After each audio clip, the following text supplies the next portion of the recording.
Shalom. Kol halayim la Yahweh Bahashem, Yahweh Shai Bahashem, Rakah HaKodash. Double honors to the apostles and elders of Great Millstone who taught me this truth, and peace and salutations to the hopeful elect. It's to our prayer from the Providence, Rhode Island camp. And this is going to be part 6 of the Genesis 49 series concerning Dan. And Barakatha Yahweh Bahashem, Yahweh Shai, pouring the Spirit upon me to continue the series, man. All right, and the purpose of this series is to edify whomever may want to know who they are according to the Bible, as well as who their brother is, as well as who their enemy is, because the enemy will be mentioned. All right. With that being said, this is Genesis 49, verse 16. It says, Dan shall judge his people as one of the tribes of Israel. You know, and Dan, it literally means a judge. All right. We'll go into the blue letter and show you. All right. It's for the word Dan, a judge. Okay. Now, the special thing about Dan is that Dan is not a tribe today. Okay. The last time you actually hear about Dan is in the book of Judges, the 18th chapter. All right. And he's committing the act of idolatry. Okay. The children of Dan would commit idolatry. Matter of fact, we'll go ahead and grab it and read about it. This is Judges chapter 18. We'll start at verse 30.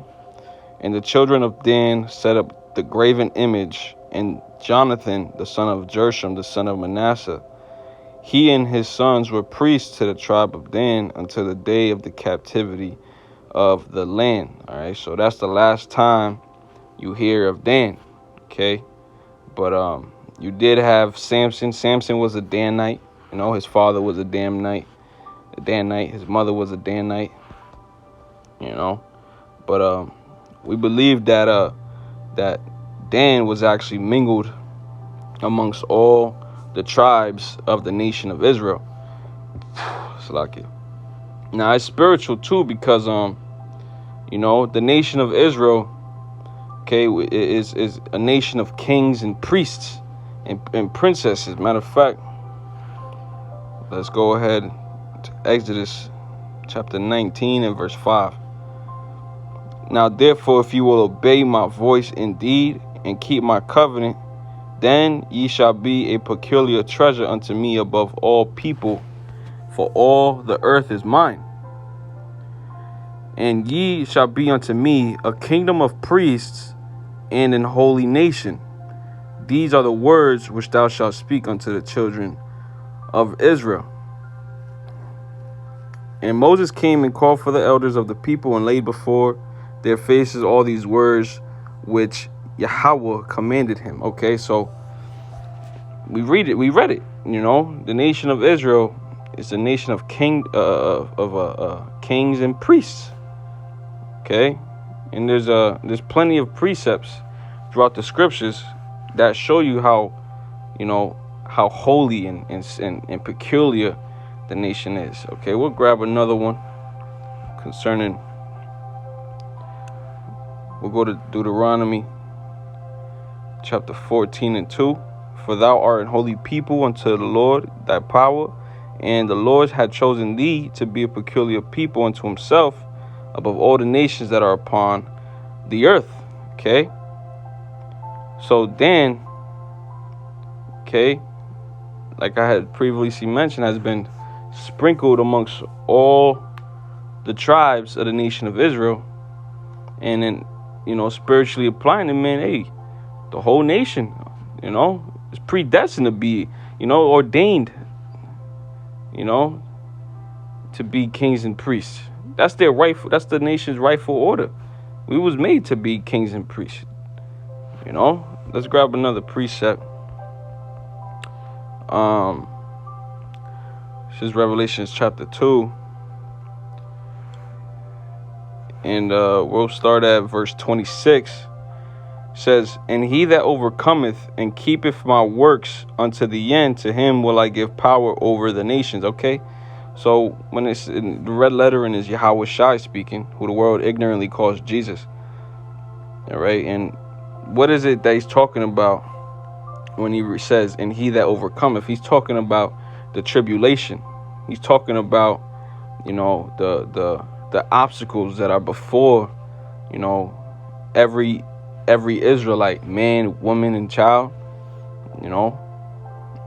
But he says, and he that overcometh and keepeth my works unto the end, to him will I give power over the nations. And what does that mean, to have power over the nations? You're going to be a judge. You're going to be a ruler. You're going to be a king.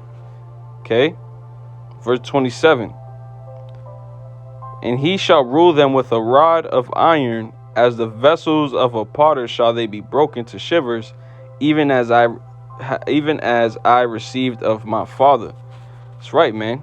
So, the Israelites, starting with the elect, okay, that,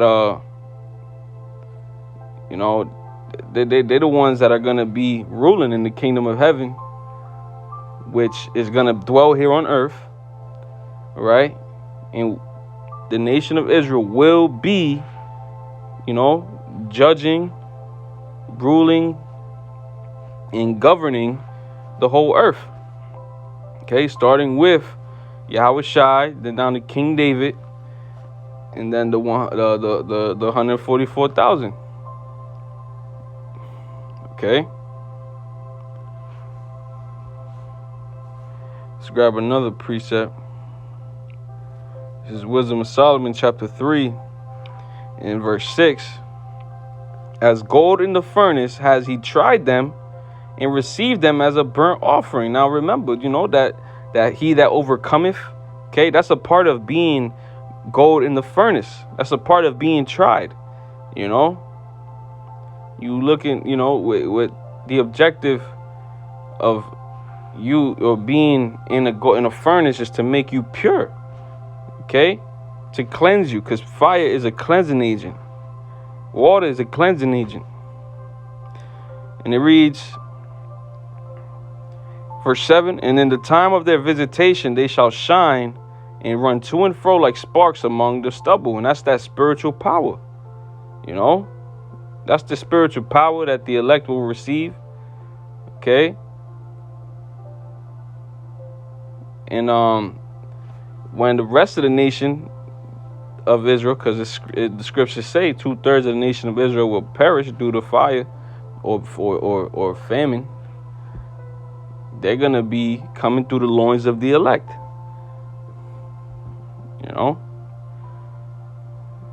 And it says, verse 8, they shall judge the nations and have dominion over the people, and their Lord shall reign forever.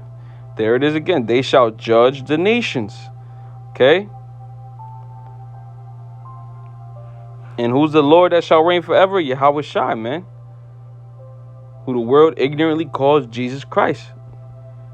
And there's no possible way that he will be overthrown by a bunch of heathens, man. Because at that point, okay, you're going to have immortality literally, in the presence of these low level heathens, man. These cockroaches, basically. Yahweh Shai is pretty much the cockroach exterminator. He's a cockroach exterminator, man. As well as the elect, man. Because the scriptures talk about how the fish is going to be turned into hunters, But going back, this is Genesis. Back to Genesis 49. In verse 17, it reads, Dan shall be a serpent by the way, an adder in the path that biteth the horse's heels, so that his riders shall fall backward. Now, an adder is just another snake, and what we just read here is a war tactic that was used by Dan, man. And who's the father of all the Israelites, man? Okay, it's Israel, it's Jacob, okay, right? But who's the ultimate Israelite? Yahweh Shai. But who's the ultimate Israelite above Yahweh Shai? It's the father Yahweh.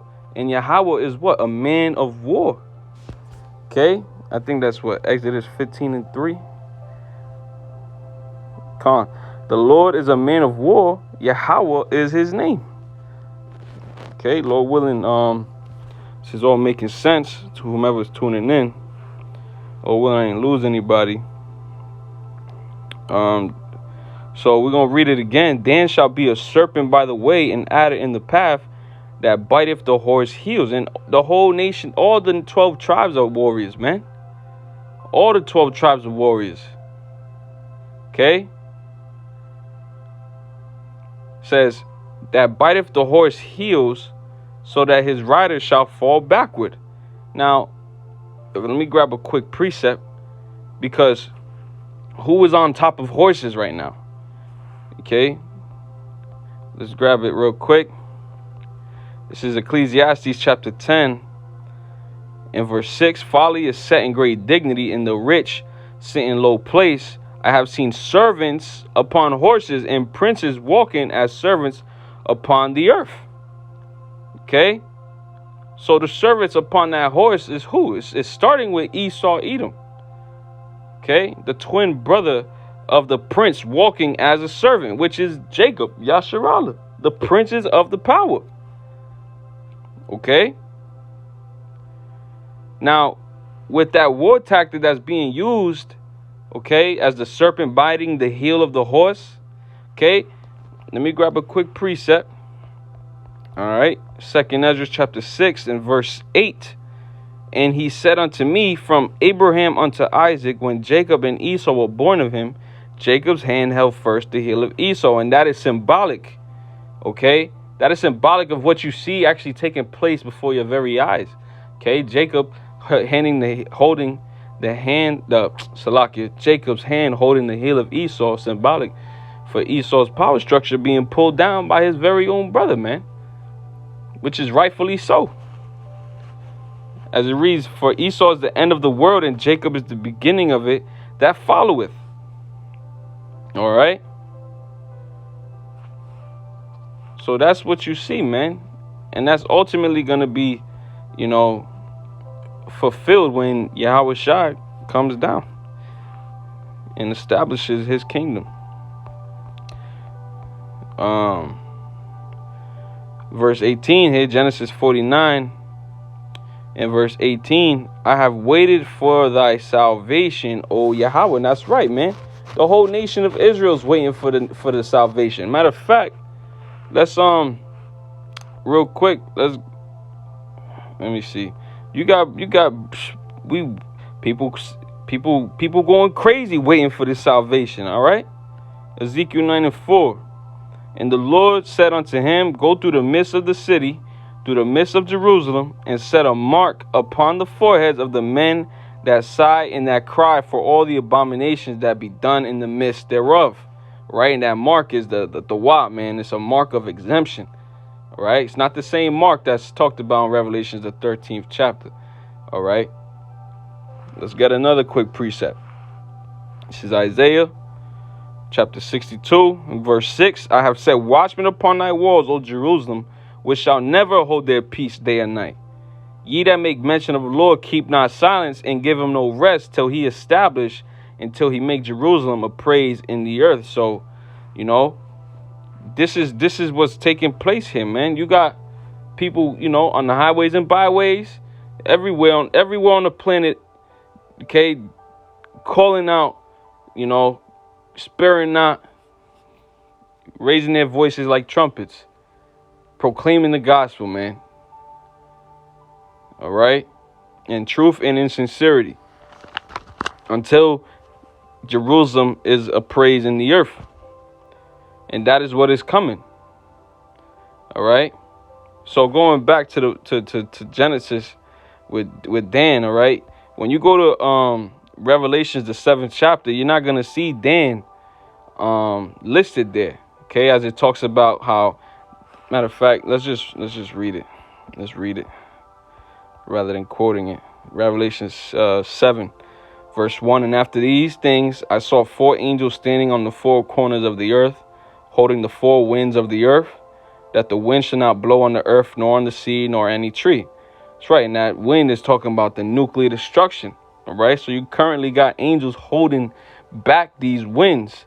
Okay, until what? It says, and I saw another angel ascending from the east, having the seal of the living power, and he cried with a loud voice to the 4 angels, to whom it was given to hurt the earth and the sea, saying, hurt not the earth, neither the sea, nor the trees, till we have sealed the servants of our power in their foreheads. All right, and that's going back to Ezekiel 9:4 when we read about that mark, okay, that's going to be put upon those that are sighing and crying for all the abominations done in the midst thereof. Okay, so with that, Lord willing, this lesson was edifying. I want to give all honor, glory, praises to Yahweh, Bahashem, Yahweh Shai, Bahashem, Rakah HaKodash. Double honors to the apostles and elders of Great Millstone. Peace and salutations to the hopeful elect. Shalom.